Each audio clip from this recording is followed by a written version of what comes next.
익스트루드나 레이드 같은 경우에는 스플라인이 하나의 재료만 필요한 그런 비교적 단순한 구조의 제너레이터였다고 하면, 지금 얘기할 수입 제너레이터 같은 경우는 재료가 최소한 두 개가 필요합니다. 그래서 필수적으로 필요한 이 두 개의 스플라인은 역할이 정해져 있습니다. 이 수입 넙스 적용된 걸 잠깐 X표를 끄고 이제 스플라인 재료만 한번 살펴보면, 이제 첫 번째로 필요한 재료의 역할은 단면, 그 부피가 가지고 있는 단면의 모양을 정의하는 스플라인이 하나가 필요하고요. 그 단면이 지나가는 통로, 경로의 역할을 하는 그런 패스의 역할을 하는 스플라인이 하나가 더 필요합니다. 그래서 그 두 개의 스플라인을 수입 제너레이터 합으로 차일드 시켜주게 되면 수입 넙스는 그걸 인식해가지고 이제 부피를 한 번에 이렇게 만들어주는 거죠. 그래서 이 단면은 하나의 모양으로 정의가 되어 있지만 그 지나가는 경로의 스플라인은 얼마든지 우리가 디자인을 자유롭게 할 수 있기 때문에 우리가 비교적 굉장히 다양한 느낌의 오브젝트들을 디자인을 할 수가 있고요. 기본적으로 이런 파이프라든지 로프 형태 혹은 이런 와이어 구조를 가지고 있는 모델링 오브젝트를 모델링 할 때에 그럴 때 아주 유용하게 사용이 되고요. 조금 더 옵션들을 활용을 한다면 이런 볼륨의 변화를 가지고 있는 이런 오브젝트들의 접근들도 수입 제너레이터를 통해서 하실 수가 있습니다. 이런 것도 굉장히 자연물에 가까운 바나나 같은 모델링도, 바나나도 이제 잘라보면은 이제 오각형 내지 육각형의 단면이 약간 각진 느낌의 단면이 있잖아요. 근데 그런 것들도 수입 넙스를 통해서 기본적인 베이스 메쉬는 충분히 접근할 수 있는 그런 가능성이 있고요. 조금 후에 예제로 좀 보여드리도록 하겠습니다. 기본 구조를 다시 설명을 좀 자세하게 드리면, 수입 넙스도 기본적인 덩어리 세팅은 다 오브젝트 탭에서 하게 됩니다. 그리고 이제 시작점과 끝점에 이제 뚜껑을 덮는 옵션이 이런 식으로 캡 옵션이 존재를 하고요.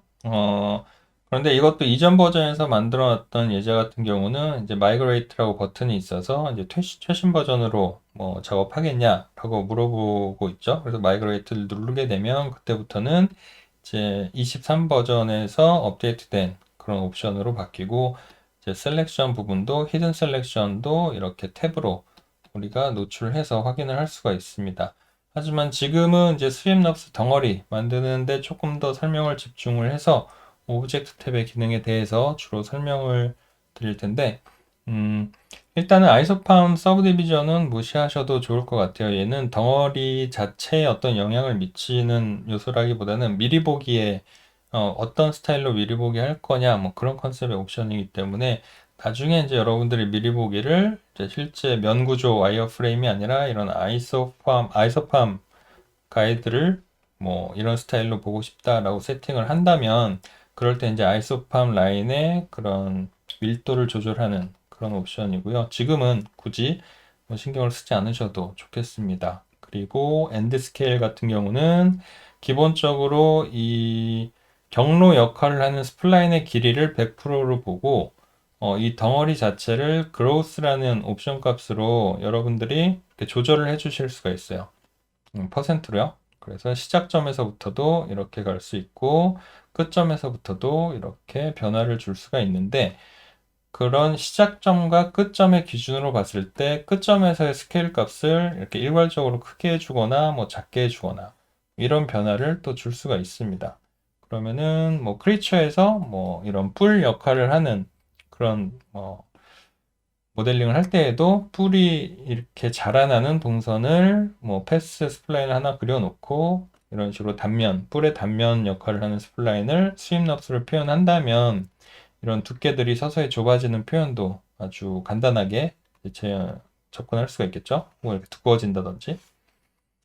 기본적으로는 100%가 디폴트 값이고, 로테이션도 이렇게 경로를 지나가면서 이렇게 트위스트 되는 이렇게 꼬아지는 것 같은 이런 로테이션 세팅도 일괄적으로 줄 수 있는 그런 옵션이 있습니다. 그리고 그로스 값으로 이제 길이 조절을 하시면 되고요. 생각보다 어렵지 않죠.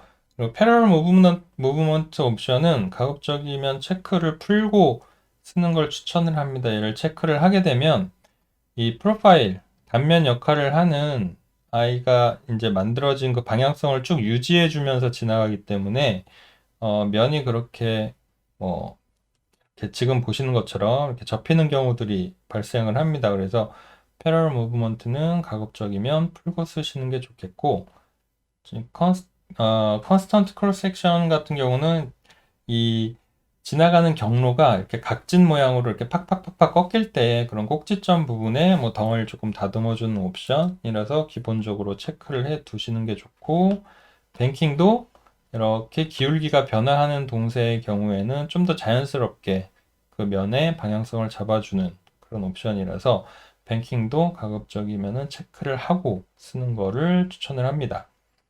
그리고 킵 세그먼트 같은 경우는 그로스 값으로 여러분들이 만약에 변화하는 모션을 표현한다 라고 하면 이게 체크가 풀려 있을 때에는 자기가 가지고 있는 면 구조와는 상관없이 이런 식으로 서서히 생겨나고 사라지고 하는 모습을 보여줍니다. 하지만 이걸 킵 세그먼트를 이렇게 체크를 해주게 되면 자기가 가지고 있는 면 구조대로만 툭툭툭툭 사라지고 툭툭툭툭 생겨나는 그런 좀 차이점이 있어요. 그래서 조금 더 자연스러운 어떤 변화를 원하시면 이 킵 세그먼트 같은 경우는 풀어주시고 사용하는 게 더 좋겠죠. 그리고 나머지 이제 레일과 관련된 옵션은 지금은 설명드리지 않겠습니다. 이거 좀 설명이 좀 복잡하고 어렵게 느껴질 수가 있어서 이런 요소가 만약에 필요한 그런 예제가 나올 경우에 추가로 설명을 드리도록 하고요. 이게 지금 프로파일과 패스 이외에 레일이라는 역할을 하는 스플라인을 하나 더 사용을 할 수가 있는데, 지금 설명을 하게 되면 조금 여러분들이 너무 어렵게 느끼실 것 같아서 지금은 잠시 패스를 하겠습니다. 그래서 지금 초보자 단계에서 조금 더 흥미를 가지고 쓸 수 있는 좀 더 팁은 차라리 이 디테일 탭을 보시는 게 좋아요. 이 디테일 탭을 보시게 되면 이렇게 숫자로 컨트롤 되었던 스케일이라든지 로테이션 값들을 여러분들이 그래프로 또 컨트롤을 하실 수가 있습니다. 그래서 이 스케일 그래프를 이렇게 내려보시면 시작점의 스케일이 이렇게 작아지는 걸 볼 수가 있겠죠. 그리고 엔드 값의 그래프를 내려보시면 엔드 값이 이렇게 작아지는 걸 볼 수가 있겠고, 컨트롤을 누르고 중간 지점을 클릭해 주시면 편집점이 이렇게 추가가 됩니다. 그래서 여러분들이 그래프 편집을 하실 때에 얼마든지 기준점을 이렇게 컨트롤 클릭을 하셔서 이렇게 재미난 볼륨을 표현할 수도 있죠. 그리고 재밌는 거는 얘네들을 전체적으로 이렇게 밀고 당기면서 이런 그래프의 변화도 다 나중에는 여기 회색 동그라미 부분을 클릭해서 키프레임으로 저장해서 변화를 모션으로도 표현하실 수가 있습니다. 그래서 이런 그래프 기반의 또 모션을 접근을 할 수도 있는 그런 재밌는 아이들이고요. 이런 식으로 선택한 부분을 딜리트 키를 눌러주시게 되면은 편집점들은 얼마든지 다시 내가 원하지 않는 부분들은 제거할 수도 있겠고, 그리고 클릭해서 편집점을 이런 식으로 표현을 하는데 지금은 곡선처럼 표현되는 부분을 직선처럼 만들고 싶다라고 하시면 오른 클릭하셔서 여기 있는 포인트 타입을 제로 앵글, 제로 랭스로 만들면 이런 식으로 리니어하게 그래프가 편집이 되고, 리니어한 그래프를 다시 소프트하게 하고 싶다. 그럼 포인트 타입에서 소프트로 변화해 주시면 이런 식으로 그래프를 또 부드럽게도 작업을 하실 수가 있습니다. 얘도 마찬가지로 그래프이기 때문에 여러분들이 조금만 신경을 써 주신다고 하면 얼마든지 커스텀을 자유롭게 할 수 있는 그런 열린 옵션이라고 보시면 돼요. 그래서 얘를 일단 딜리트해서 스케일은 다시 원상태로 돌려놨고요. 로테이션 역시 기본적으로도 로테이션 옵션이 있지만 여기서도 그래프를 가지고 이런 식으로 로테이션의 느낌을 조금 더 커스텀하게 이런 식으로 뭔가를 좀 밸런스를 저희가 커스텀하기 쉬운 그런 구조로 그래프로 접근할 수 있는 그런 여지가 있겠고요. 그래서 여러분들이 원하시는 만큼 원하는 모양의 그런 다양한 접근을 그래프를 통해서 할 수 있는 디테일 탭만 잘 활용하셔도 뭐 정말 이 스윕 오브젝트가 가지고 있는 장점을 굉장히 많이 활용할 수 있는 그런 좋은 옵션이라고 저는 생각을 합니다. 결국 이런 디테일을 표현하는 그 작은 차이에서 작업물의 어떤 퀄리티 차이가 나기 때문에 예, 잘 알아두셨다가 조금은 기본 옵션에서 벗어난 접근을 하는 게 자기 작업의 어떤 표현을 폭을 넓힐 수 있는 그런 방법이 될 수가 있겠죠? 네. 그래서 수입 넙스에 대한 기본적인 설명은 뭐 이 정도 드리고, 만약에 이제 디테일 탭에서 그래프를 좀 만질 수 있는 그런 조금 다른 느낌의 예제를 말씀을 드려보면, 아까 바나나 예제를 좀 살펴봤는데, 일단은 단면 프로파일을 이제 엔사이드로 해서 이렇게 만들어 보면,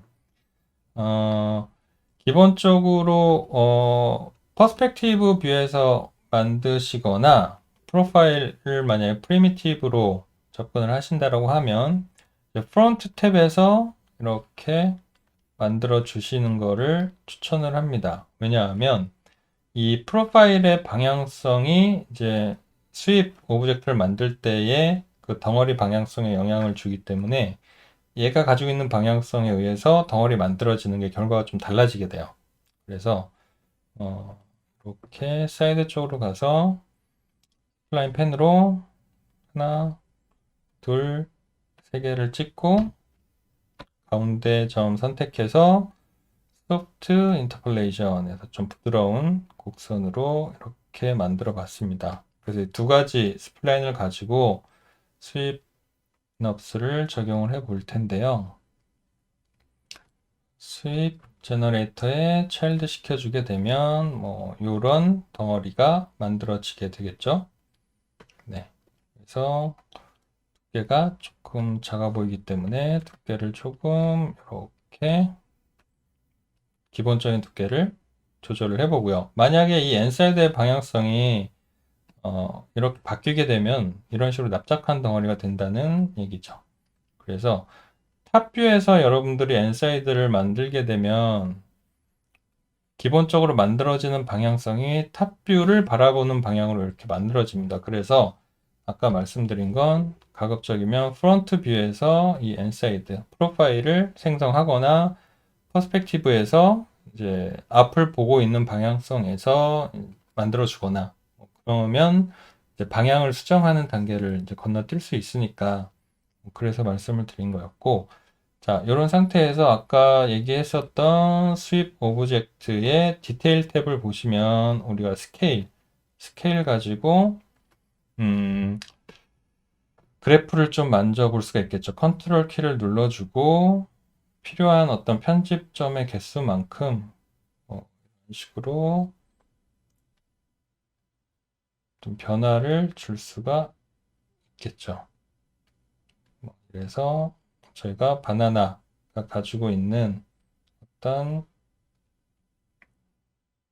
그런 꼭지의 디테일을 표현할 수 있을 만큼 이런 식으로 컨트롤 키 눌러주고 컨트롤 키 눌러주고 그래서 이런 식으로 그래프만 만져 주어도 이렇게 바나나가 가지고 있는 그냥 기본적인 어떤 동세 표현을 여러분들이 그래프만 가지고서도 이렇게 만들어 줄 수가 있겠다 라는 얘기고, 지금 좀 부분적으로 각져서 좀 보기가 좀 좋지 않은 부분들은 엔사이드에 라운딩 옵션을 이렇게 켜주게 되면 스플라인 자체에 이렇게 라운드가 들어가면서 덩어리 자체도 훨씬 더 자연스럽게 이렇게 표현이 되는 걸 보실 수가 있겠죠.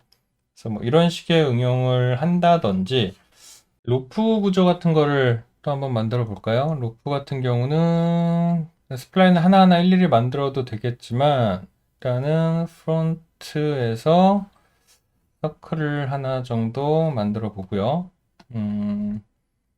일단은 여기서 어레이를 통해서 로프 다발을 이제 어레이를 통해서 뭐 이런 식으로 지금 방향성이 어레이의 방향성이 지금 이런 식으로 만들어지니까 서클 자체를 이렇게 위를 바라보게 일단 만들고 서클 자체 레디우스를 이렇게 약간 축적되게 뭐 이런 식으로 뭐몇 가닥으로 만들지는 뭐 여러분들이 선택을 하면 되지만 일단은 뭐 7가닥, 6가닥, 6가닥 정도로 작업을 해볼까요?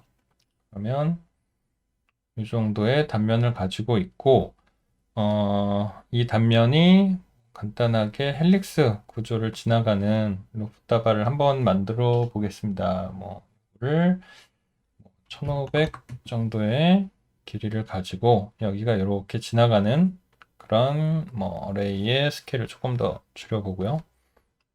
연상이 되시죠? 이 구조가 이렇게 지나가는 역할을 하는 지나가는 어레이 자체가 이제 프로파일 역할을 하는 거죠. 단면의 역할을 하고 그 헬릭스가 지나가는 길 역할을 하기 때문에 순서를 위아래 맞춰주시고 얘를 이렇게 집어넣어 주시면 이런 식으로 저희가 예상한 대로 이렇게 들어가야 하는데 지금 얘가 이런 식으로 그러니까 어레이는 서클을 이제 인스턴스화해서 복제해 준 아이기 때문에 이거를 하나로 인식을 하지 못하는 상태거든요. 그래서 얘를 저희가 이제 커넥트라고 하는 오브젝트에 합으로 넣어 주시게 되면은 일단은 하나의 스플라인으로 인지를 하고는 있습니다. 그런데 이제 방향성이 맞지 않기 때문에 이럴 때에는 커넥트 하부에 있는 어레이의 방향성을 저희가 조금은 이런 식으로 편집을 해주게 된다면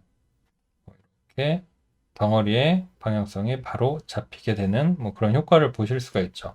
그러니까 커넥터 오브젝트 하부에 있는 어레이의 방향성이 바뀌는 거기 때문에 이제 어레이의 각도가 변화를 하게 되면 이 스플라인 커넥터로 연결되는 이 스플라인의 방향성이 이런 식으로 다르게 적용이 된다. 뭐 그런 개념이니까 일단은 이런 식으로 저희가 원하는 느낌의 덩어리를 얻어놨고요.